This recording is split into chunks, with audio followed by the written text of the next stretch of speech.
All right, ready for this? Today, we are diving deep into a world that's closer than family, maybe even more influential than our bosses. It's our neighbors. Oh, I like this already. And get this, we're not just talking gossip or borrowing sugar. No, we're going all in on the psychology of neighbor dynamics. Lay it on me. We're using, and you're going to love this, a content guide for people learning English as a second language. Whoa, that's a unique angle. What made you think of that? It's a brilliant approach, actually, because by seeing how a newcomer learns about neighbors, we uncover all those unspoken rules we just, take for granted. It's like holding up a mirror, right, to our everyday interactions. Yeah. Suddenly, simple things get way more complex. Absolutely. Like, this guide we're using breaks down all these different types of neighbors. There's the friendly ones, obviously, the helpful ones, the kind of neighborly ideal, right? But then Then it gets good. it gets good. We've got the nosy neighbor, the distant neighbor, and oh boy, the over-involved neighbor. Uh-huh. We've all met that one. Maybe been that one. Who knows? Definitely. And it's not just for fun, these archetypes. They tap into some really fundamental human needs, like how much are we obligated to be friends with the people next door? Right. What's normal? How much privacy is enough? Too little, too much? Every culture has its own unwritten rules about this stuff. It's true. And you know what really stood out in this guide? They put huge emphasis on first impressions. Interesting. Like that very first hello sets the tone for years. Exactly. Makes sense when you think about it. There's tons of research on the primacy effect in psychology. Right? Yeah. It basically says that the first information we get about someone really shapes our overall impression of them. And this isn't just idle gossip. It actually affects how we interpret their actions later on. Okay, wow. So like that awkward wave to the new neighbor, you're defining the whole relationship right then and there. You're laying the groundwork for sure. All right, so I better nail that first hello then. But here's the thing that really blew me away from the guide. How neighborly norms differ around the world. Oh, I can see this being fascinating. It mentions that in some cultures, daily chit-chat is expected, like part of the deal, while in others, it's seen as totally intrusive. It's a perfect example of how small behaviors reflect totally different values, right? Cultures where personal space is huge, independence is prized, versus cultures where group harmony, interdependence, that's what matters.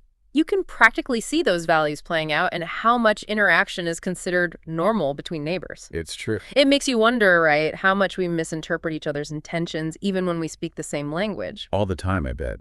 And it gets more complex when you layer in, like, socioeconomic factors, right? Yeah. Or even just the physical layout of a neighborhood, apartment living versus a cul-de-sac. Those impact how people interact too. Okay, so we've got culture, personality, physical surroundings, all swirling around in the mix.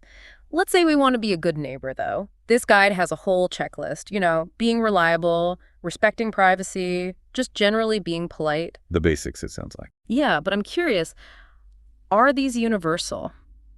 Or does being a good neighbor change depending where you are? Ah, that's a great question. Because good is always relative, isn't it? What's fascinating is that even in psychological studies of trust, which underpins any good relationship, the behaviors that build trust, they differ. Keeping promises is huge in some cultures, but in others, it's more about showing hospitality. Interesting. So that checklist, it's a great starting point, for sure, but you've got to adapt it to the specific place and culture you're in. Makes total sense. But let's face it, things don't always go smoothly. This guide even has a bad neighbor section, full of scenarios. Noise complaints, boundary issues, parking wars, the works. Classic neighbor conflicts, right? Oh, definitely. And I bet we've all got stories. But seriously, how do you handle those situations without things exploding into a feud? Well, the guide has tips for ESL learners on how to address issues politely, but the real takeaway applies to everyone, I think. Clear, respectful communication is key. Right, but isn't that where things get tricky? Because even if you're speaking the same language, are you speaking the same communication style? Exactly that. We devote a whole deep dive to just that. It's true. Now I'm thinking, even something as simple as asking to turn down the music, it can be interpreted so differently depending on your personality, your relationship with the neighbor, all those cultural things we talked about. So many layers. It's a lot. Okay, so we've got this mix of universal human needs, right? But culturally specific norms. We're trying to build trust, avoid conflict, all while figuring out what good neighbor even means in our own context. Phew. But before we get totally overwhelmed, I want to look at how these dynamics play out in different settings. Okay, I'm following. The guide contrasts urban and rural neighbor relationships. There are some pretty big differences there, apparently. Oh, for sure. This ties into fascinating research on community and social isolation. Right? In cities, anonymity is more common. You might not even know your neighbors' names. Mm. But in rural communities where social ties are usually stronger or more interdependent, neighbor relationships tend to be closer, but potentially more. Mm. Well, more fraught with unspoken expectations and obligations. So is that where the nosy neighbor stereotype comes from? Is it an urban versus rural thing? Ooh, I like that question. Or is it just a universal human thing no matter where you live? Right. That's a fantastic question, and one we might not have even thought of if we hadn't approached this through the lens of someone learning how to talk about neighbors in a new culture.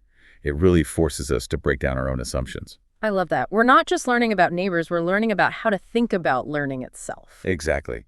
And that's what makes this more than a how to be a good neighbor guide. It's a deep dive into human connection, and those invisible forces that shape our social world. Okay, before we get too philosophical here, I want to bring in some pop culture fun. This ESL guide even mentions shows like Friends and Neighbors. Those idealized versions of neighborly bliss. Oh, yeah. Those are fascinating case studies, really, and how we romanticize those relationships. Mhm. And sure, they're exaggerated for entertainment, but they tap into some universal longings, like that desire for a close-knit community, especially in a world that can feel pretty isolating. Totally. Who hasn't dreamed of having friends right across the hall, right? But then again, I've also had nightmares about those noisy neighbors who party all night. Maybe it's good those TV portrayals aren't always realistic, huh? Right. It's about that balance between connection and privacy.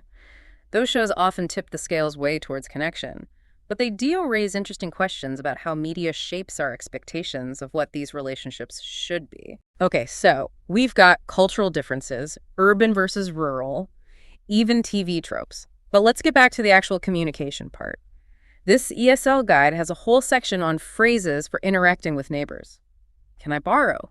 Could you keep the noise down? It's like neighborly etiquette 101. I bet those seemingly simple phrases can be a minefield of cultural nuances, though. Oh, absolutely. What's polite in one culture could be totally off in another.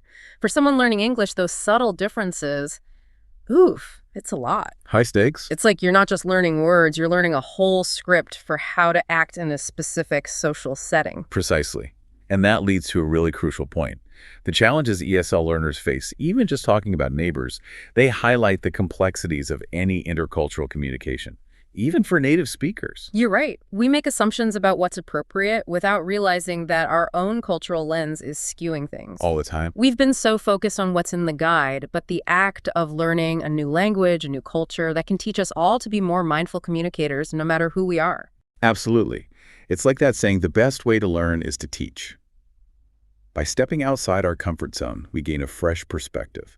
And that's valuable wherever you live, whatever language you speak. Okay, so even talking about neighbors is a cross-cultural adventure. We've touched on the psychology of first impressions, conflict resolution, all those dynamics. Before we dive into part 2, what's standing out to you so far? Any big aha moments? For me, it's realizing that even something as everyday as neighbors is a microcosm of these bigger social forces, right? We're talking culture, psychology, communication, urban planning. It's all connected. And seeing it through the lens of language learning just adds this whole other level of insight. I'm with you on that. And we've only scratched the surface. Get ready for part 2, where we'll brainstorm ideas for building stronger neighborly connections, explore the role of technology in our communities, and even dive into those ethical dilemmas that come up in close-quarter relationships. It's going to be fascinating. But for now, take a moment and think about your own experiences. What's worked well? What's been a challenge? What are you curious about? We'll be back soon to continue the conversation. I'm still thinking about that idea we touched on last time, that we often misinterpret our neighbors' intentions, even when we speak the same language. Like, we're all speaking different dialects of neighborliness, almost. Oh, that's a good way to put it. It makes you wonder if we could all use a little neighborly translation guide, even if we do speak the same language. I think so. And that's what's exciting about this deep dive, right? We're going beyond just practical tips and really getting into the deeper social and psychological stuff. Totally. So we've laid the groundwork. We know that culture, personality, our physical environment, it all shapes those neighbor relationships. But let's get practical for a minute. This ESL guide, it mentions neighborhood events as a way to connect. Things like street parties, community cleanups. I see where you're going with this. Do those actually work? Or are they just a recipe for awkward small talk and potato salad? Well, I'd say those events can be more than just social mixers. They actually tap into some pretty powerful psychology. Like, have you heard of collective efficacy? Hmm. It's the belief that a group can work together to achieve a common goal. Okay, I'm following. So think about a community cleanup, right? Neighbors aren't just picking up trash, they're building a sense of shared responsibility, a sense of accomplishment. Yeah, you're literally building community one trash bag at a time. Exactly. And there's something about working towards a shared goal that just breaks down social barriers. It creates those opportunities for informal interaction, organic conversation starters, shared laughter, those moments that can really build a bond. It reminds me of that study I read about. Researchers found that people who live on streets with trees are more likely to know their neighbors. It's like the trees themselves create a sense of shared space. I love that. It speaks to the power of our surroundings to influence social dynamics.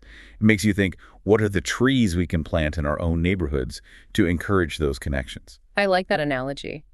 Which brings me back to brainstorming those creative community building ideas, right? We were talking about a neighborhood Skillshare earlier, where people share their talents, hobbies, whatever they're good at, baking lessons, gardening tips, a book club. The possibilities are endless. That's fantastic. And it builds on something the ESL guide highlights too, that there's so many diverse skills and knowledge that exist within any community.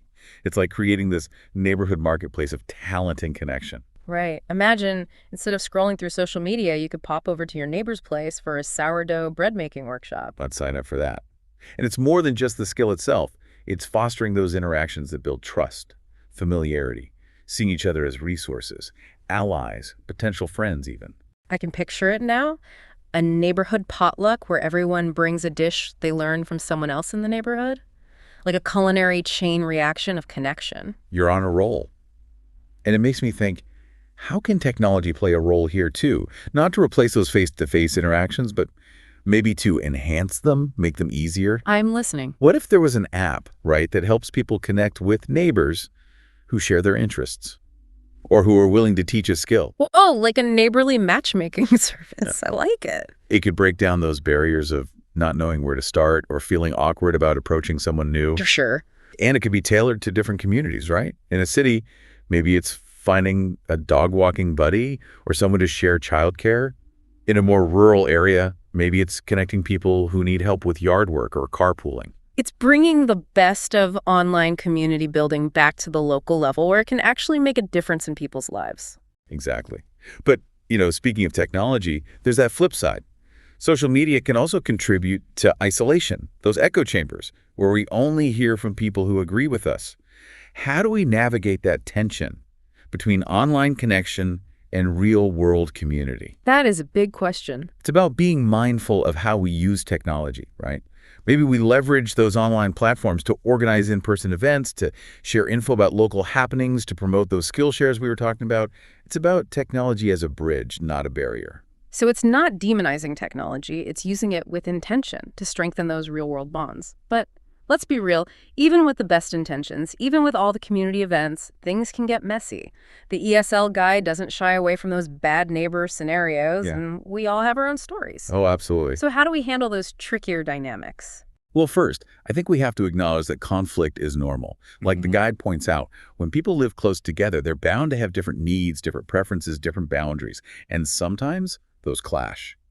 But here's the thing. Conflict doesn't have to be destructive. Ooh, go on.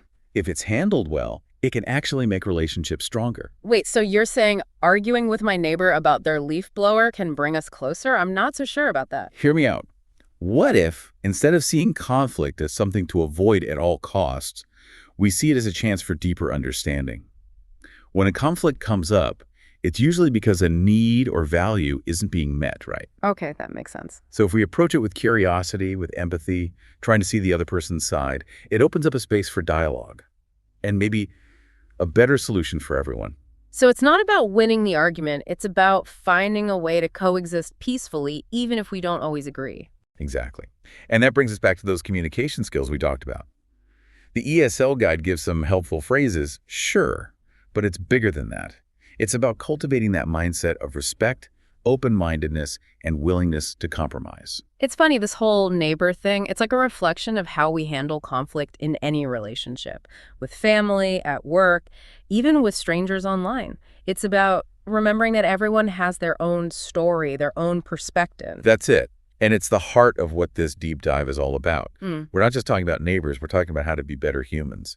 It's about empathy, understanding, and that radical idea that even in the middle of conflict, connection is possible. All right, so much good stuff here. We've got community events, digital tools, conflict resolution, even the philosophy of being a neighbor. But before we wrap up this part, I want to touch on something that's been on my mind. I'm all ears. This guide talks about neighbors as a support system, especially during tough times, that it takes a village idea. But in today's world, where people move around so much, are often isolated, does that even apply anymore? That's a great question. And I think the answer is now more than ever, we need those villages. We're facing huge global challenges: climate change, economic uncertainty, social unrest. We can't face these alone. And it has to start at the local level, with the people right around us, on our streets, in our buildings. So it's not just about borrowing sugar, it's about creating that web of support, knowing we can rely on each other when things get tough. Exactly. And that support can look like so many things. Practical help, like watching kids, lending a hand with chores; emotional support, being there to listen, offer a shoulder to cry on, even just checking in on an elderly neighbor or bringing a meal to someone who's sick. It's those small acts of kindness that make all the difference, and they create a ripple effect. One act inspires another, and soon you've got a whole community that's looking out for each other. That's the power of neighborly love, right? It's about that interconnectedness, that our well-being is tied together. And when we support each other, we build a stronger, more resilient community. But, we've talked about the love, but the guide also mentions the challenges of those close relationships, right? The potential for misunderstandings, conflicts, even feeling obligated or resentful. How do we balance that need for connection with also needing our own space, our own independence, especially when cultural expectations and personal preferences collide? That's a good point. Healthy neighbor relationships are about finding that balance, being there for each other without feeling suffocated or like we have to do something. And it's tough. It takes communication, awareness, and being willing to adjust what we expect. Yeah. Think about it. Even in our closest friendships, our romantic relationships, we have to negotiate those boundaries, those unspoken agreements about how much interaction is okay, how much help is welcome, when it's okay to just say no. It's like that saying, good fences make good neighbors. Not literally building walls, but setting those clear boundaries, respecting limits. Sometimes the most neighborly thing you can do is just give someone space, knowing it's not personal, it's about respecting their needs. I think that's so important, especially in a culture that often pushes that always there ideal. Yeah. Sometimes respecting privacy is the kindest thing. So it's not one size fits all. It's about being aware of each relationship, knowing what works for one person might not for another. Exactly. And having the flexibility to adapt, adjust our expectations, and communicate our own needs clearly, without judgment. All right, we've covered the highs and lows here, the rewards and challenges of community building, technology's role, and handling conflict with grace. But before we jump to the final part, I want to pause and ask you, our listener, what's resonating with you most? What's making you think? We've gotten so much from this ESL guide, but now we want to hear your experiences, your insights, your questions about this whole world of neighbor relationships. Welcome back to our neighborly deep dive. I feel like we've been on this incredible journey, starting with a simple ESL guide and ending up in this huge conversation about human connection, conflict, the future of community, all of it. It really is amazing how much we've uncovered, isn't it? And to think, it all started with seeing how someone new to a culture learns to navigate all this complex social stuff. It's true. That shift in perspective has been eye-opening, not just about neighbors, but about how we interact with the world in general, Absolutely. And speaking of perspective, I think one of the most interesting things we've talked about is how even those simple, everyday, neighborly interactions can be packed with cultural nuances and unspoken rules. What's polite in one place might be totally intrusive in another. It reminds me of when I first moved to a new city. I was trying to be all friendly, striking up conversations in the elevator, that kind of thing. Oh, I know that feeling. And I just got this awkward vibe, like I was breaking some unspoken rule. Yeah, it's like those invisible boundaries we all have, and they can be so different depending on where you grew up, your personality, even just the specific norms of your neighborhood. It's like we need a neighborhood decoder ring to figure it all out. I love that. And it makes me think we've got to approach these interactions with curiosity, with humility, knowing we might not always get it right or understand the other person's perspective. So less assumptions, more questions, right? Exactly. Huh. And it's not just about avoiding misunderstandings, it's about creating space for real connection, even if it looks different from what we're used to. That's so important because I think we can get caught up in this idea that neighbors have to be best friends, or always be there to help out. But what if those expectations are actually preventing connection? Right. What if the ideal neighbor is actually someone who respects our boundaries, communicates their needs clearly, Yeah. and is willing to just engage with respect even when we don't see eye to eye? That's a great way to put it. Like, we're expanding what it means to be a good neighbor. More inclusive, more flexible, more realistic, honestly. And it circles back to balance, doesn't it? Connection and autonomy. Being there for each other, but not sacrificing our own well-being, our own space.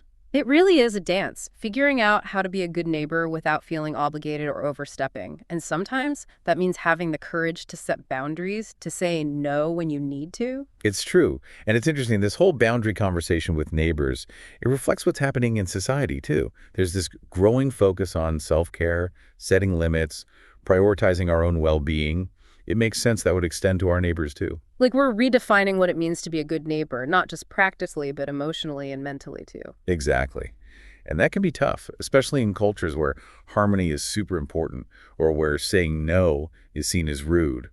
But it's a conversation we need to have because healthy boundaries are crucial for any relationship to work long term. It's not selfish. It's actually protecting the relationship, making sure it's based on respect, on understanding. I agree. This brings up something I've been thinking about. We've talked about how important neighborly support systems are, especially in times of crisis. But what if those systems aren't there? What if you're in a place where you don't feel safe or don't have anyone to turn to? That's such a crucial question because not all neighborhoods are the same, right? Yeah. Some are more resilient, more supportive, more welcoming than others.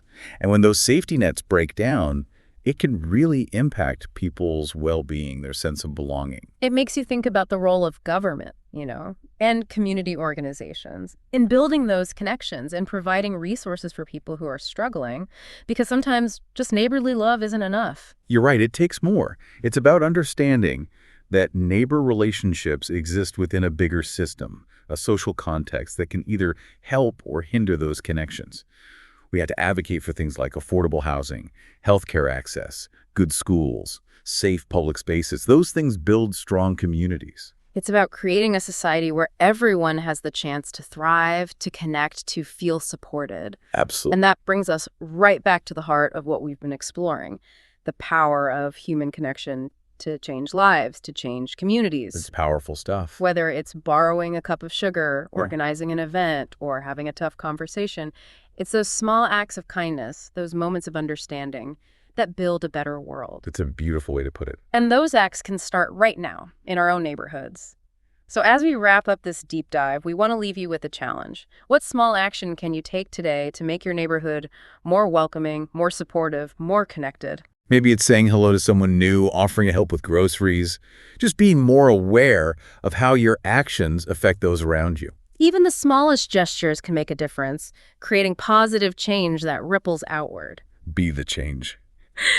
Thank you for joining us on this amazing journey. We've learned so much together. It's been a pleasure. Until next time, stay curious, stay connected, and keep diving deep.